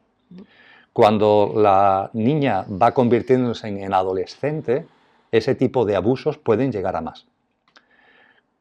Cuando la niña o adolescente vive esto, aunque no tenga todavía una capacidad intelectual de hacer un relato preciso de lo que está ocurriendo, en su interior hay algo que pone de manifiesto que eso no es normal, que eso no es natural. Y aunque tenga 2 añitos, aunque tenga 4 añitos, aunque tenga 8 añitos, ella percibe que eso que el padre, que el abuelo la está incitando, la está invitando o está haciendo, eso no es natural. Cuando es un adolescente, con más motivos todavía, porque ya empieza a desarrollar una capacidad de percepción que antes no tenía. Hay un momento concreto en el que esa chica tiene que optar o por guardar silencio o por compartirlo. Esta es una decisión clave en términos psicológicos. En caso de que opte por guardar silencio, eso que está experienciando, cuando tú hablabas qué hacemos, etcétera, es muy importante para el qué hacer, eso que esa niña está experienciando se le queda dentro como una bola. Yo lo llamo la bola. Concha Redondo lo llama el bolón. Yo lo llamo la bola. Es una bola que tienes aquí. Es una bola emocional, enormemente potente, que está aquí. Si la niña opta por hablar, ¿a quién se dirige? Normalmente a la madre. ¿Qué es lo que suele ocurrir en el tanto por ciento absolutamente mayoritario? Que la madre, en lugar de atender a la niña, en lugar de plantearse como verosímil lo que la niña le está diciendo, la madre lo niega en redondo. Anda ya, tú lo has entendido mal. Anda ya, papá, anda ya el abuelo, anda ya tu tito. ¿Cómo va? Esas son cosas que tú has imaginado. Seguro que los has malinterpretado. Y esto en muchas ocasiones no es porque la madre piense que ha sido una mala interpretación, sino que la madre tiene mucho miedo. tiene miedo a reconocer que lo que la niña le está plasmando es verdad. Porque en caso de que sí, diga esto es cierto, claro, estalla. Incluso no estalla, sino que a veces puede provocar incluso conflictos, cuando es, por ejemplo, un tío, ¿no?, el que está abusando de la sobrina. Bueno, como se entere mi marido, vamos, lo mata, ¿no? Entonces, bien por tema económico, bien por tema realmente de provocar un caos, la mujer, la madre, ante el miedo, a la niña le dice que no. Con lo que la bola sigue. Y esto se da con muchísima frecuencia. Son muy pocos los casos en los que la madre de verdad coge a la niña de la mano, la apoya, entre comillas, reconoce que tiene razón y a partir de ahí pasa lo que tenga que pasar. Muy pocos los casos. A partir de ahí, esa niña, cuando ya se convierte en una mujercita o en una mujer, la bola la lleva dentro. Esa bola es una bola emocional que tiene una determinada vibración. Y esa vibración es una especie de imán para que en su vida lo que se mueve en torno, lo que ella misma va atrayendo a su vida, tenga que ver con la vibración de esa bola con la que se va paseando por la vida. Eso hace, por ejemplo, que esa chica tenga una propensión a enamorarse de canallas, entendiendo como canalla a personas que son maltratadoras, a personas que quieren mujeres sumisas, subordinadas y que están dispuestas a utilizar la violencia con tal de garantizar esa sumisión y esa subordinación. Y esa mujer que tiene esa bola dentro es proclive, tiene una tendencia a acercarse a ese tipo de hombres.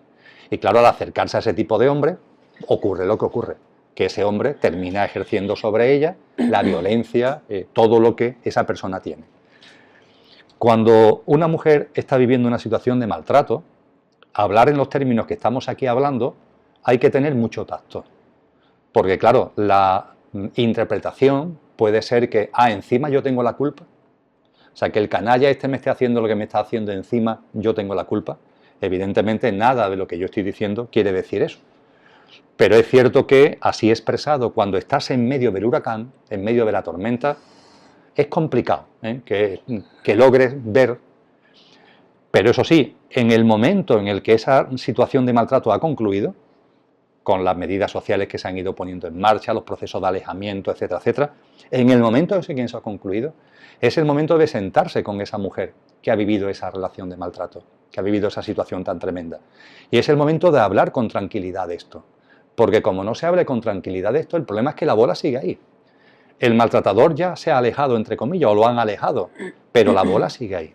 Con lo que tú sigues teniendo ahí ese foco de atracción de maltrato. Cuando esto se comenta con mujeres, a mí, Enrique, este tema me empezó a interesar porque, hombre, conmigo habla mucha gente. Y empezaron a comentármelo hace ya muchos años, una mujer y otra mujer y otra mujer. Digo, esto no es normal, es decir, esto estadísticamente de qué estamos hablando. Y yo que no soy terapeuta ni me dedico a esto profesionalmente, si me llega tantas mujeres que me están diciendo esto, los compañeros, los psicólogos que se dedican, ¿cuánto? Y he hablado con alguno de ellos y me dicen, claro, que es un tema tremendo, que es un tema tremendo. Pero, y digo, bueno, es un tema tan tremendo, ¿por qué no se habla con más claridad? Porque, repito, hablamos mucho de los sacerdotes, no digo que no se hable, pero ¿por qué no hablamos también de esto que está ocurriendo en el ámbito de familias estructuradas? Pues bien, cuando se habla con esto ya con la mujer que ha salido de la situación de maltrato, la mujer lo primero que te dice, no, si yo ya, pareja, después de la experiencia que he tenido con el sinvergüenza yo ya pareja ni muchísimo menos. Puede ser que al cabo del tiempo esto se le vaya olvidando y vaya hacia una nueva relación de pareja, en cuyo caso, como la bola siga dentro, eso va a volverse a dar. Pero es que incluso si fuera cierto que bajo ningún concepto va a tener una nueva relación de pareja, esa sumisión, esa subordinación, ese victimismo que tiene aquí, va a salir en el ámbito de su familia, relaciones familiares entre comillas normales, o va a salir, por ejemplo, en el ámbito de sus hijos y de su hija. Esa es la razón por la que ese hijo o esa hija de 14, 15, 16 años, por la que esa mujer ha dado su vida, empieza a maltratarla. Y la está maltratando porque ella está generando un contexto de victimismo que provoca precisamente ese maltrato. Esto no es un tema tanto de culpabilizar bajo ningún concepto, sino de diagnosticar el contexto de energías y vibratorios que se están moviendo al respecto. Por tanto, ¿qué hacer? Muy simple. Esa mujer lo que tiene es que tomar conciencia de esa bola. Tiene que tomar conciencia de que hay algo dentro de su experiencia vital que la ha marcado emocionalmente. y que está en condiciones, por supuesto, de sanar. Y Está en condiciones de diluir. Y Carol seguro que sabe de esto, porque ya el cómo disolver la bola, yo simplemente la apunto. Seguro que Carol tiene un montón de prácticas como para llevarlo a cabo, ¿no? Pero tienes que tomar conciencia. Tú decías antes, lo has apuntado casi en la pregunta, claro, es que la mujer tiene que tomar conciencia. Esto lo podríamos llevar al ámbito masculino en muchas otras formas, en muchos otros contextos de vida, en el ámbito laboral, en muchos contextos de vida. Pero en el ámbito que estamos hablando, la mujer tiene que tomar conciencia de que esa bola está ahí. Y cuando yo hablo con mujeres al respecto, a muchas le cuesta un enorme trabajo recordarlo. Totalmente. Tiene toda la pinta, ¿eh? Y por tanto yo me aventuro de corazón, de buena manera, a plantearlo, a comentarlo con la chica o con la mujer que tengo delante. Pero ella, en muchas ocasiones, lo primero que tiene es, no, yo no. Y tiene que pasar un tiempo, ¿no? Entonces me vuelve a llamar, mira Emilio, que he estado reflexionando lo que hablamos y es que me pasó esto, ¿no? Es que he recordado tal situación, he recordado tal hecho. Y es como si unos recuerdos que están en su vida, por el influjo de tantas cosas, lo hubieran guardado en un cajón. Y claro, estaban ahí. Y en la medida en que tú tomas conciencia, esa bola se va diluyendo, ¿verdad, Carol? Se va diluyendo. Pero es que no lo recuerden, es que se tapa. Se tapa. Se tapa a unos niveles. A ver, yo voy a contar desde experiencia, porque yo sí soy terapeuta y no porque yo dijera, voy a ser terapeuta. No, ahora voy a dar un poquito de mí. A los 28 años yo dije, si esto es la vida, no la quiero. Y me dijo un amigo, yo ya había intentado quitarme de en medio alguna vez que otra, sin llegar la sangre al río, pero como que mi pensamiento era súper repetitivo y en qué manera me podía quitar de en medio. Y ya un amigo, cuando le dije eso, me dijo, ¿quieres que te ayude? Digo, sí, es mi más íntimo amigo y ha sido mi salvador. Hasta que yo me di cuenta de cómo estaba sumida en el papel de víctima y cómo me venía de mamá, de la abuela y de la otra abuela y de todo. ¿De acuerdo? Entonces a mi vida han llegado muchas clientes y amigas con maltrato, con esos abusos que en la mayoría de los casos se llegan a convertir en violaciones con penetración. Pero no solo me he encontrado a mujeres, también me he encontrado a hombres. Entonces, claro, siendo terapeuta de esto, vienen con esa vibración a mí. Y yo decía, ¿por qué vienen a mí tanta gente con esto? Porque cuando alguien viene a ti con esto es que puede que algo haya, o una de dos. O eres la lucecita que va a ayudar a desbloquearlo, pero también es porque hay algo en ti que resuena. Entonces, claro, yo no paraba de buscar víctimas y darle vuelta hasta que me voy a hacerme la formación de descodificación de un instituto maravilloso que hay aquí en Sevilla. Y me pongo con mi amiga que es como mi hermana y decimos, oye, ¿por qué siempre tienes que estar en tu casa? Nunca puedes estar en tu casa, siempre tienes que estar corriendo. Corriendo, es que siempre es hacer, corriendo. Bueno, se pone ella, dice, ¿y qué tal con tu abuela materna? Yo con mi abuela bien, si dormíamos juntas, tal y cual. Y de repente empiezo a llorar, me empiezan a venir imágenes, imaginarse. Lo que me vino fue un flash de una tontería, de un primo segundo mío, que cuando eres jovencita y estás experimentando y abriendo tus sentidos sexuales, estás experimentando, te gusta, no, pero simplemente es que él se acercó a mí y se empezó a poner un poco violento. Y vi como otro primo venía y lo quitaba de en medio. Solo fue eso, no pasó nada más. Pero yo no me acordaba. Yo cuando lo vi me quedé helada y al día siguiente fui a preguntarle a los profesores, no pude preguntarle. Le dije, ¿es posible? Boom, boom, boom, boom, venga a llorar y me miraban y me decían, ahí tienes la respuesta. Tu memoria se ha abierto porque eso lo tapamos muchísimo y se ve eso. Entonces era un hecho que yo ni me acordaba. Yo me acordaba que yo por el taller de mi padre patinaba con patines, estaba por allí limpiando su serrín. Yo no me acordaba ni de mi primo, ni de primo segundo, y fue un acto que fue una tontería. Imaginaros, si eso es una tontería, lo que sucede en casos de violaciones reales, de esos tocamientos, de todo lo que has estado comentando. Pero claro, como todo en la vida y en el masculino y el femenino hay paradojas y se producen paradojas, yo quiero decir algo que creo que es de vital importancia para que personas que hayan sufrido esto puedan identificarlo y puedan como empezar a sacar, porque esto sí o sí hay que sacarlo. Eso está ahí y está tapado en el subconsciente, pero me voy a ir un poquito más lejos, ¿vale? Está tapado en el subconsciente de esta vida y de vidas pasadas.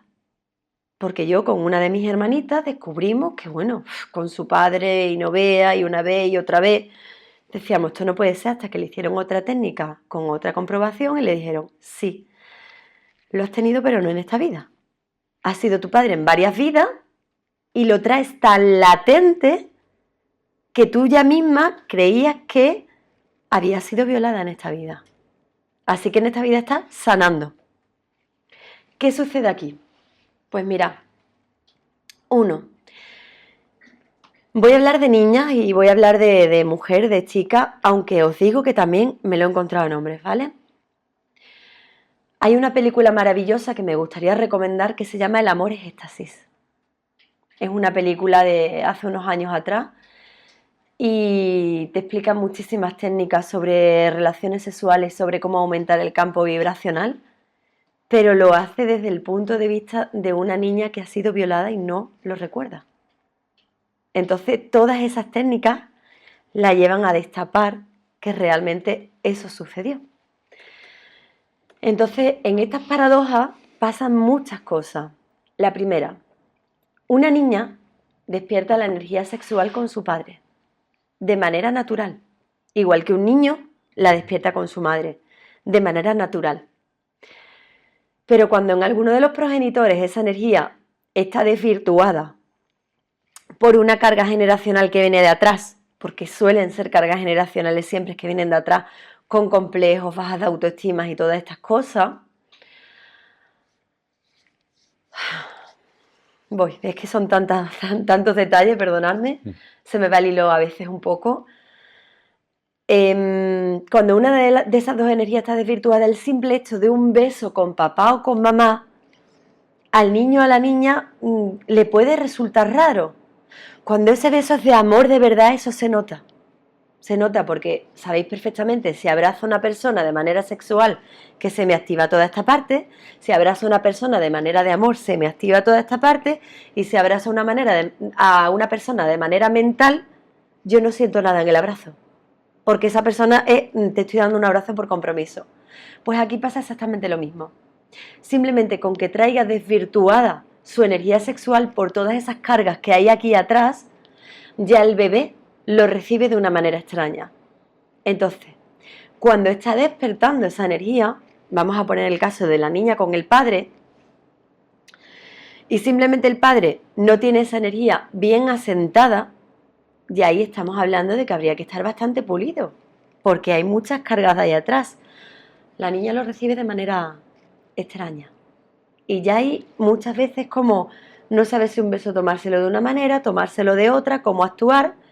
Pero ahora nos vamos a los abusos, a los tocamientos, al tócame, lo que sea. Primero que lo ha tapado, pero ahí se da un círculo vicioso en el que esa niña, lo primero, está buscando quien la salve. ¿Y quién quiere que la salve? Mamá. Tiene una rabia contra mamá porque no la protegió y no hizo lo que tenía que hacer, que suele ser bastante brutal. Pero es que después viene con el padre. Si la manera biológica natural es que despertemos nuestra energía sexual con papá, y papá me ha estado tocando, yo he sentido también placer, porque a mí me está activando mi sexualidad. Entonces ahí se genera una culpa tan tremenda que no sabes ni por dónde cogerla. Porque esto no está bien, algo me dice que esto no está bien, pero es que yo estoy sintiendo placer. ¿Cómo me lo tomo? ¿Cómo lo hago? Y encima mamá no me ha ayudado, no me ha salvado. Cuando esa persona llega con esa bola un poquito mayor, ¿qué sucede? Que se olvida, se tapa, se entierra, ¿no? Y cuanto más hondo, mejor. Y cuando lo empiezas a destapar, te encuentras primero con una incredulidad que te quedas pasmada. Después de la incredulidad viene el ¿qué ha pasado? O sea, es como sorpresa ya, pero de verdad. Luego lo dudas muchísimo. Y luego a medida que vamos bajando, sientes tristeza. Y ya se hunde en el papel de víctima más todavía. Pero es que eso está tapando y soterrando una rabia que es tremenda. A veces va más contra la madre y a veces va más contra el padre porque ha sido un agresor. Entonces, un tema muy peliagudo, hay que tratarlo con mucho cuidado, con mucho mimo, con mucho amor. Y la manera de sacarlo es, para mí, mi camino ha sido hacer terapia. Es una buena opción la que dices, Emilio, de que la persona se pueda dar cuenta y lo pueda hablar. Pero a nivel vibracional, aparte de esa bola, se han quedado las huellas en el útero, se han quedado las huellas en la vagina, se han quedado las huellas en el simple hecho de que me toquen, de cómo tocarme. Hay mujeres que no soportan que las toquen por aquí, no lo soportan. Entonces hay que ir sacando muy dulcemente y con mucho amor todas esas memorias que tiene esa mujer que ha sufrido esos abusos. Y en el caso de los hombres es prácticamente igual. Tomando conciencia, insisto, para empezar eso, de que no somos culpables nunca, pero sí responsables. ¿Y de dónde proviene esa responsabilidad? Pues a lo mejor somos responsables de nuestras vidas. Hablaba antes de los espejos también. O sea, tomamos conciencia de la responsabilidad que somos. Y cuando tomamos conciencia de responsabilidad podemos acudir a terapeutas que sepan, que tengan herramientas para ayudarnos, ¿no? El tema del maltrato, eso da para mucho y hemos tratado una forma, ¿no?, de maltrato, ¿no? Pero en tema de sexo y sexualidad, y ahí podemos... No, pero que es muy importante, lo apuntaba Carol, lo apuntabas también tú, es decir, es fundamental, desde luego, que socialmente haya un movimiento, ¿no?, para poner en valor, como muy bien decía Carol, no tanto contra ni lucha. La Madre Teresa de Calcuta para mí fue un ejemplo al respecto, ¿no? Dice, jamás iré a una manifestación contra la guerra. Ahora, si hay algo a favor de la paz, contar conmigo cuando sea. Exactamente igual, ¿no? Entonces, tanto hablar en las campañas contra la violencia de género, la realidad es que después de este tipo de cosas no se habla nada. Entiendo que en muchos casos, porque se lo comentaba antes y lo vuelvo ahora a compartir, porque se puede interpretar, y de hecho a lo mejor personas que estén siguiendo este programa lo pueden interpretar así, que de alguna forma estamos justificando al maltratador. Evidentemente no es el objetivo, ni el deseo, ni nada que tenga que ver con ninguno de nosotros tres, pero la mente puede hacer pensar que se le está dando alguna forma de cobertura porque estamos enfocando una perspectiva más amplia donde el maltratador está ahí, pero aparecen más cosas. Y al aparecer más cosas, la mente puede diseñar o puede sacar como conclusión de que de alguna forma se está diluyendo, difuminando el foco de atención acerca del maltratador. Nada de lo que estamos compartiendo aquí va dirigido a eso, pero sí va dirigido al hecho de que para que de verdad, si de forma consciente queremos actuar personal y socialmente ante lo que estamos comentando, tenemos obligatoriamente que abrir esa perspectiva como estamos haciendo aquí. Y en todo ese tipo de actuaciones, de campañas, de movilizaciones, no se habla nada de esto. Nada en absoluto, para absolutamente. Nada. Para nada. Se sigue alimentando a la figura del maltratador, y yo cuando pasé por mi primer maltrato, lo puedo decir con toda claridad, no han sido de violencia física nunca, pero han sido psicológicos. Y además yo me he buscado a personajes y muy canallas, muy golfos y muy todo. Y cada vez, con cada uno que me iba encontrando, iba siendo más sutil el maltrato, pero estaba. Entonces yo ya llegó un punto que los olía. Claro, ha sido de uno en otro, uno detrás de otro. Entonces cuando yo tuve el primero, y para poder salir de ahí, este amigo que os digo que me ayudó, me cogió por las escaleras del trabajo, me cogió por la mano me la metió aquí detrás del pelo, me apretó contra la pared, me puso en volanda y me pegó un tirón del pelo y me miró a los ojos. Dice, ¿qué sientes? Casi me orinó encima. Digo, estoy acojonada. Y me dice, ¿y quieres seguir viviendo toda tu vida así? Digo, no. Dice, pues llega a tu casa y échalo de tu casa. Todavía me costó. Pero ese fue el primer clac que yo hice para poder salir de esto. Porque evidentemente ni me podía hablar mi madre, ni me podían hablar mis amigas, a mí nadie me podía hablar de eso, porque él, bueno, gracias a él yo me fui de mi casa, que era una incomprendida de la vida a otros niveles, ¿no? Entonces, ese fue el primer clap, pero claro, yo cuando ya me alejé de esto, me pregunté a mí misma, ¿cómo una mujer como yo, aunque todavía era muy niña, ¿vale? Tenía 24 años, ¿cómo una mujer como yo puede caer en esto? Y luego te encuentras a abogadas, a juezas, a médicos, a todo tipo de mujeres que son pedazos de mujeres que caen en este círculo vicioso. Vale. Pues yo saqué mi propia conclusión y se lo explicaba a muchas de esas mujeres para ayudarlas a ver cómo puede ser esto. Vamos a ver. Por norma general, todos somos luz y todos tenemos una luz dentro. Y yo lo explico desde este aspecto. Entonces, para mí un maltratador no es más que un hombre que tiene muchísimas inseguridades, puede ser hombre o mujer, ¿vale? Estamos poniendo este caso para que lo podamos como identificar con claridad. No es más que un hombre que no ha crecido, que tiene muchísimas inseguridades y es un niño pequeño. Pero ¿qué hacen los niños pequeños cuando se le quita el caramelo y se enfadan? ¿Mi caramelo dónde está? Entonces ellos lo único que hacen es intentar agarrar su caramelo, que en este caso es la mujer. Y se crea un círculo vicioso en el que, si hablamos de luz, eligen generalmente a mujeres poderosas, con mucha luz y con mucha energía, que no nos estamos queriendo nada. ¿Vale?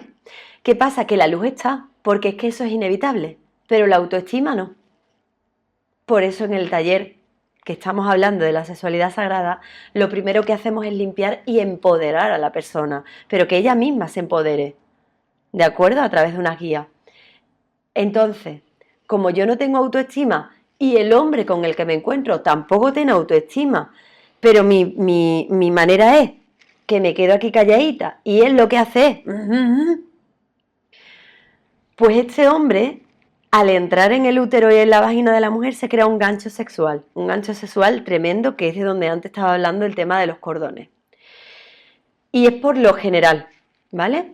El hombre absorbe del útero de la mujer esa luz, con lo cual él se va empoderando de lo poco que ella tiene, que es su luz, porque la autoestima ni la huele, ¿de acuerdo? Entonces él se alimenta, pero claro, la mujer, ¿por qué se queda tan enganchada? Porque se crea un gancho en el que su energía, su luz, no la tiene ella, la tiene él. Entonces, como me quiero ir pero no puedo, y ya hay miedo, y ya hay no sé qué, y ya hay no sé cuánto, entonces se va creando un círculo vicioso. Cuando este hombre, niño pequeño, ve que ella está demasiado hundida, con perdón, en la mierda, ¿qué es lo que hace? Que la coge por la cabeza y le saca la cabeza y le dice, ¡ah! Respira, lo que se le llama la luna de miel de los maltratadores, porque si ella no respira, esa luz al final se apagará completamente, es decir, muerte, paso de estado, sea lo que sea. Entonces ahí la deja respirar, ella se cree que esto va a seguir funcionando, ahí está la pantalla con la proyección y todas las cosas, se cree que va a seguir funcionando y es que en realidad me quiere, es que me quiere. Y claro, ¿a dónde atacan ellos? Sutilmente, porque los míos han sido muy sutiles, a todo el tema que biológicamente llevábamos la mujer. Tata, si yo solo quiero que seamos felices, si quiero que seas la madre de mis hijos, si te quiero mucho, hasta que te veían tirada en el rincón llorando, hecha una caquilla, te recogían y te llevaban a la cama. Y eso es una detrás de otra, una detrás de otra, una detrás de otra. Crea un círculo casi irrompible. Y yo lo pude romper porque mi amigo me hizo lo mismo que me hacía él. ¡Ra! ¿Qué sientes? Claro, y yo dije, loca, ¿esto qué es? Miedo. ¿Quieres vivir así? No. Entonces fue cuando pude romper, pero ahora yo estaba con unas ojeras que me llegaban por aquí, canija, yo no podía dormir, yo no podía comer y tenía una amiga constantemente durmiendo al lado mía. Para los 5 minutos que me quedaba dormida, me levantaba con una pesadilla llorando y ella, la pobre mía, me limpiaba las lágrimas. Entonces, eso que lo he vivido por toda la carga que yo tenía de atrás, igual que ellos traen esa carga de atrás, para que una mujer pueda romper eso, se tiene que dar cuenta de que tiene un gancho energético tremendo porque su luz está con él. Y lo primero que hay que hacer es romper a nivel energético. Esto de verdad que lo he comprobado muchísimas veces. Si esa mujer es capaz de dar el paso, ya gracias a Dios con toda la publicidad que hay, de que vaya la policía, de que tal y cual, ya no es ni siquiera para ir contra él, sino es para romper este lazo energético, recuperar su luz y que ella se empiece a trabajar su autoestima. Si es capaz de hacer eso, yo le he llegado a dar las gracias a esos hombres con los que he sentido ese maltrato. Le he llegado a dar las gracias porque he sentido que tenía que honrarlos, porque estaban en mi vida para vivir ese papel y les deseo que le vaya lo mejor que les tenga que ir. Porque yo los atraje para cumplir ese papel, para darme cuenta que yo no tenía autoestima ninguna y que yo era como una niña perdida que no sabía dónde ir. Y desde ahí yo he ido creciendo. La pregunta que me viene es que si tenéis experiencia o qué sentís respecto a ese maltrato, a esa violencia entre parejas del mismo sexo. ¿Hay experiencias o no se suele dar? Porque decimos, la pareja, da igual del sexo, si hay amor, si hay conciencia, da igual, ¿no? ¿Es lo mismo para el maltrato? Si no hay amor, no hay conciencia, ¿el maltrato es igual o parecido? Bajo mi experiencia, da igual que sean dos personas del mismo sexo, es exactamente igual.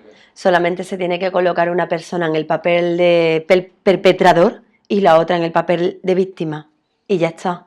Y normalmente cuando se coloca una persona en el papel de víctima es porque, normalmente, antes ha querido ser salvadora. Como no ha podido salvar, se siente que al no tener autoestima, todo parte de la autoestima. Al no tener autoestima y no haber podido salvar, pues al final se convierte en víctima.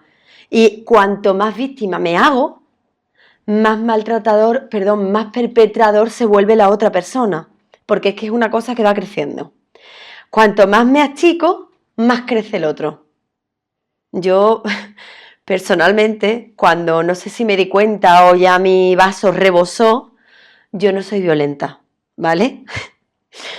Pero al último, yo me lancé encima de él a decirle a base de tortas, ¿por qué? ¿Por qué? ¿Por qué? Se acabó, vete. O sea que... Sí. Y ya ahí se acabó.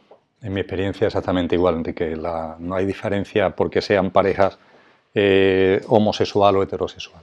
Estos son comportamientos que van más allá de eso, ¿no? Está apareciendo en la medida en que vamos avanzando en el ámbito de la sexualidad sagrada y enfocada a la relación de pareja y que ha salido el tema del maltrato, la importancia de la autoestima, la importancia de lo que yo sé que a ti te gusta llamar empoderamiento, ¿no? La importancia de lo que en los evangelios es el amor a uno mismo, en como la base del amor al prójimo, ¿no? Ama al prójimo como a ti mismo, es decir, la importancia del encuentro contigo y de ponerte en el lugar que te corresponde, que eso es algo que tienes que hacer tú. Esto tiene multitud de manifestaciones en muchísimos ámbitos. Hemos hablado del ámbito de la pareja, en el ámbito de la familia es constante. Le suele pasar en un 60 o un 70% de los casos a mujeres, pero hay también en muchos casos de hombres, que en el ámbito familiar, por ejemplo, su comportamiento, entre comillas, de sumisión y de subordinación lo lleva, o la lleva, a hacer aquello que considera que la familia quiere que haga. Así de sencillo. Yo, ante esto, ¿qué es lo que hago?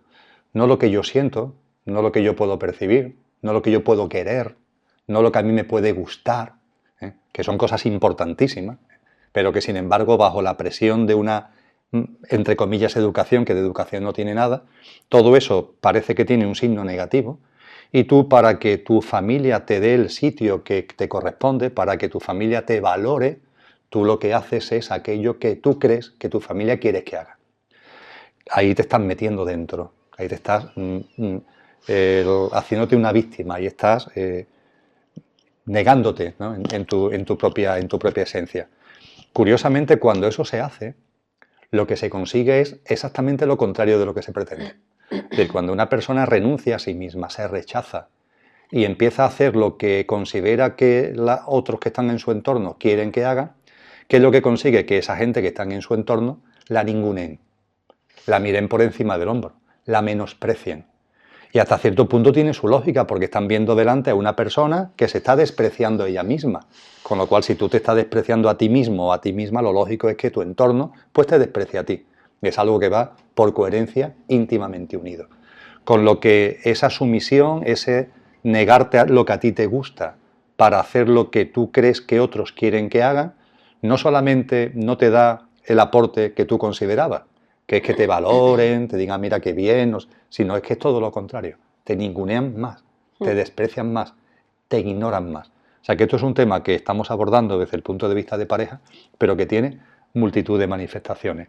Y desde luego, cuando se escarba, lo que tenemos que empoderar, lo que tenemos que poner en valor con ese amor a uno mismo, en el contexto del principio de género que estamos desarrollando en el contexto de la sexualidad sagrada, es la energía femenina. Eso es lo que tenemos que poner en valor. Se trate de un hombre o se trate de una mujer, lo que tenemos que poner en valor, lo que tenemos que empoderar, lo que tenemos que sacar y poner en su sitio es nuestra energía femenina. Es que se trata finalmente de eso. Y es cierto que estamos en un contexto social donde por la evolución conciencial de la humanidad esto no se da, todo lo contrario. La energía femenina, yéndonos a todo lo que hemos comentado en el primer programa, que la energía femenina representa y significa, es que está totalmente vapuleada e intenta ser absolutamente ignorada. Es verdad que esa energía femenina históricamente ha intentado ser puesto en valor más por mujeres que por hombres, pero es una energía femenina que está en las mujeres y que está en los hombres. Y a mí me gusta recordar que desde el punto de vista evolutivo estamos en un momento de la evolución conciencial de la humanidad. Hay escuelas que llaman razas, ¿no? Que dentro de la evolución de la humanidad hay distintas razas, entre comillas, y estamos ahora mismo en una raza que tiene un papel muy importante en ese desarrollo evolutivo, que consiste en impulsar la capacidad mental. Y es maravilloso, impulsar la capacidad mental es sensacional, pero claro, la capacidad mental tiene a su vez muchas vertientes. Entonces, cuando en el desarrollo de esa capacidad mental lo que prima desequilibradamente es la energía masculina, que por tanto se desnaturaliza al no estar equilibrada con la femenina, lo que nos encontramos es una mente que se desarrolla solamente para el sota, caballo y rey de las cuestiones más domésticas. El cómo hacer frente a los elementos cotidianos, muy ligado además a temas ancestrales que tienen que ver con instintos de conservación y con otra serie de tics y de comportamientos que tenemos metido en la cabeza, ¿no? En los distintos tipos de cerebro, el reptiliano, etcétera, que todos podemos tener. Cuando tú vas potenciando la energía femenina, lo que va apareciendo es un desarrollo de la capacidad mental, pero que evolutivamente, es decir, cuando vamos desarrollando una energía femenina para que esté equilibrada y no haya esa descompensación, lo que hacemos es desarrollar nuestra capacidad mental en un contexto donde la mente que empieza a funcionar, que empieza a operar, es la mente que en psicología algunos psicólogos llaman la mente abstracta. Es decir, ya no es la mente concreta, ya no es la mente que, por ejemplo, en teosofía hablan del manas, hablando de la mente, y hablan del manas inferior, que es esa mente concreta, esa mente del sota, caballo y rey, esa mente que está enfocada hacia lo material, que con todos esos tics de instinto de conservación, etcétera, pero es que dentro de la mente hay otro plano, que es lo que la teosofía llama el mana superior, lo que en muchos ámbitos de la psicología llama la mente abstracta.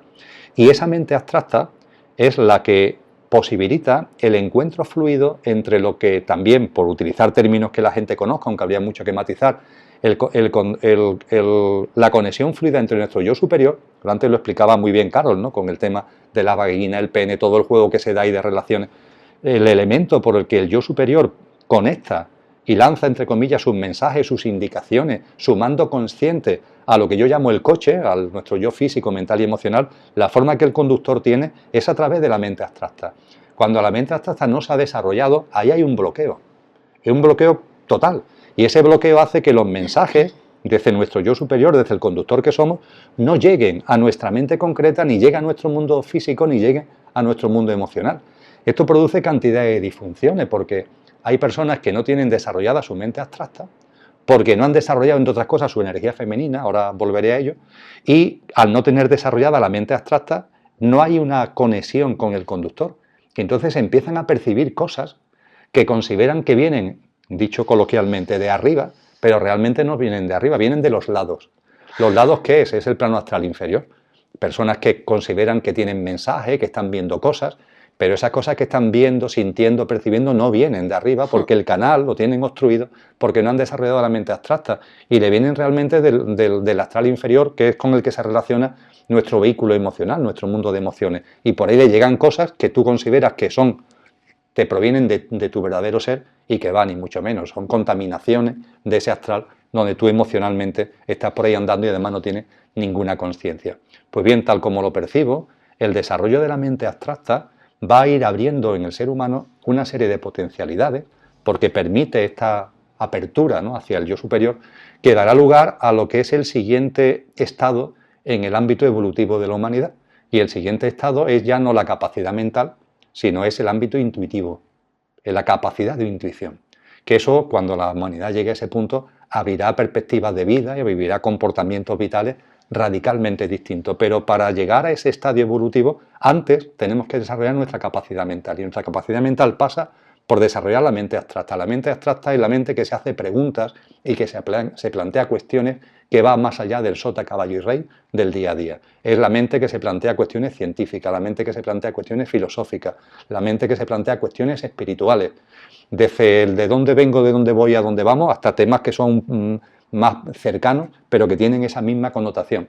Y desde mi perspectiva, el ámbito de la sensibilidad, de la intuición, que abre la energía femenina es clave, ¿no?, para desarrollar todo ese proceso, ¿no? Y por tanto se trata de eso, es decir, cuando hablamos de autoestima, cuando hablamos de empoderarnos, cuando hablamos de amarnos nosotros mismos, cuando hablamos de poner en nuestro sitio, no caigamos en el juego hombre-mujer, porque eso nos desvirtúa por completo la realidad, ¿no? Tenemos que hablar de las energías femeninas y masculinas, que lo natural es que estén en perfecto equilibrio y que nosotros como personas conscientes a través de programas como este, lo que estamos llamando a los demás y en primer lugar a nosotros mismos es a conseguir, ¿no?, ese equilibrio. Efectivamente. Ha llegado la novena revelación, la profecía celestina, cuando está hablando de esa intuición, ¿no?, que es una película que tenemos en Recuerda Televisión, que es interesante, pues no solo lees el libro, pero es que ahí la ves, y cuando la ves el desarrollo de esa intuición, cómo cambian los estados vibracionales, son temas muy interesantes. Efectivamente. Me gustaría, si no tiene nada que decir a Emilio respecto a esto, terminar con una frase